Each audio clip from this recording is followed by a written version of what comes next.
Hi everybody, it's Tom from Vehicle Visionary. Today we are going to take a look at this 2022 Honda Ridgeline, the RTL-E in Sonic Gray. Borrowed this model from my friends at Holmes Honda here in Shreveport, Louisiana. I always appreciate these guys at the dealership. A special thanks to Steve and Brian for the heads up that they had this model at the dealership. So let's take a look at exactly what we have here.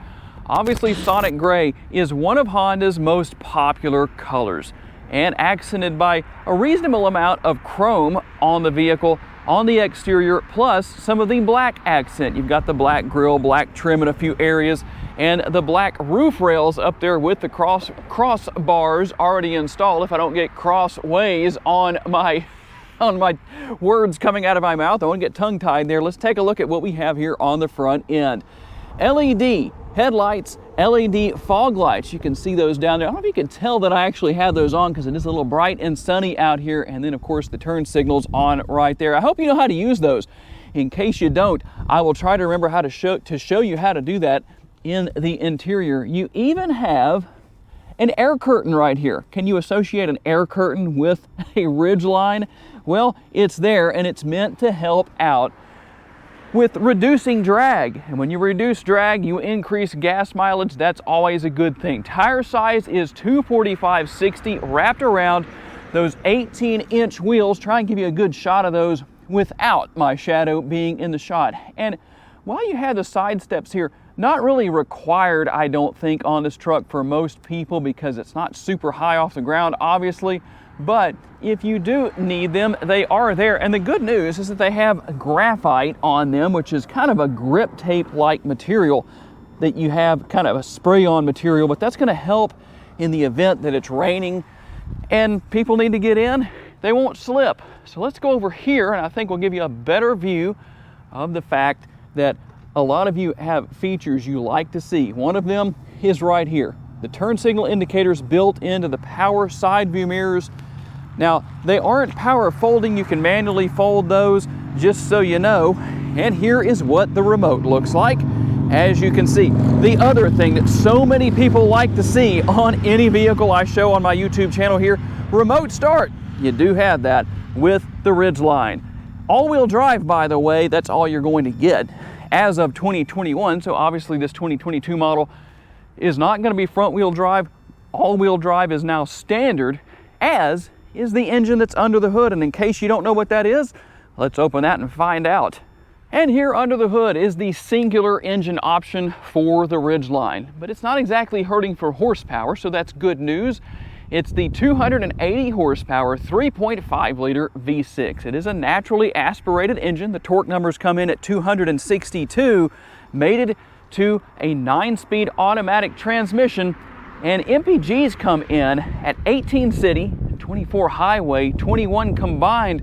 And according to Honda, I think this is an impressive number. Per every 100 miles you drive, you should use 4.8 gallons of gas. That's not bad. Now, I kind of accentuated the fact that this is the only engine option available. A lot of you have said you would like to see a hybrid option for the Ridgeline. I always tell you down in the comments section to leave your feedback and tell Honda what changes you would like to see on the Ridgeline with the next generation when that comes. And I encourage you to continue to do that. It will be very interesting to see what happens. One of the most entertaining things about the Ridgeline is to read the comments section, not only to see who has positive things to say about the Ridgeline, but to see all the people who say it's not really a truck because they say, well, it's an unibody, it's not an on-frame truck like traditional regular trucks are, but yet it can haul people, it can haul cargo. You can pull up to 5,000 pounds with this truck, 3,500 to 5,000 pounds to be exact, and the payload numbers come in at 1,509 up to 1,583. But here's the big advantage here, one of many actually, with this bed. You don't have the typical large wheel wells that take up a lot of interior space within the bed of the truck. The advantage to that is that you can obviously stack plywood or sheetrock or whatever you want to haul back here without that being an issue. And obviously the all-wheel drive logo prominently displayed here. Somebody recently told me in one of my other Ridgeline videos that I did not show how to operate the tailgate properly. I only showed how to open it the conventional way. I went back and watched and that wasn't true, but I know for sure I'm doing it here because, well, we're all watching it right now. What's the big advantage to doing this? Well, there's a few advantages. Right here is the bed trunk. That's how you're going to open that, and as you can see, it is lockable. That's always a good thing. And here is the multi-use bed trunk, and I like the fact that you've got the partitions right here. You can actually turn this into a 4-section bed trunk, so you could use it for tailgating. You could fill all of this with ice if you wanted to, or maybe 1 or 2 areas, put snacks in the other areas, do whatever you want. You could even hose off dirty boots or whatever you might have from the job site. And the good news is that you can then take the drain plug out right there and drain the water, get everything cleaned out, and you're ready to go. And the other big advantage here is that you can pull the tray out with the tire on it.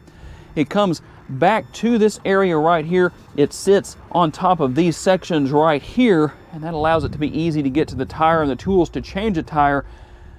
Otherwise, it would be miserable to get that out of there if you had the bed or the tailgate that opened in the conventional way only. So that's a big advantage. You can also have in-bed speakers. That is really cool. Something that not too many other truck makers offer. When it comes to the rear seating area, there is a release right here that you can use to bring this up and actually increase cargo space back here. You can obviously do this on both sides.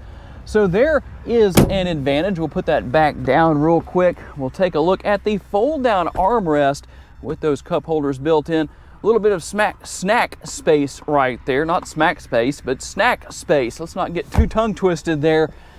But there is a lot of space back here, and even though it's kind of hard to tell because the seat on the passenger side is pretty far back, I still have a little bit of leg room, a decent amount. But overall, there is a lot of space back here.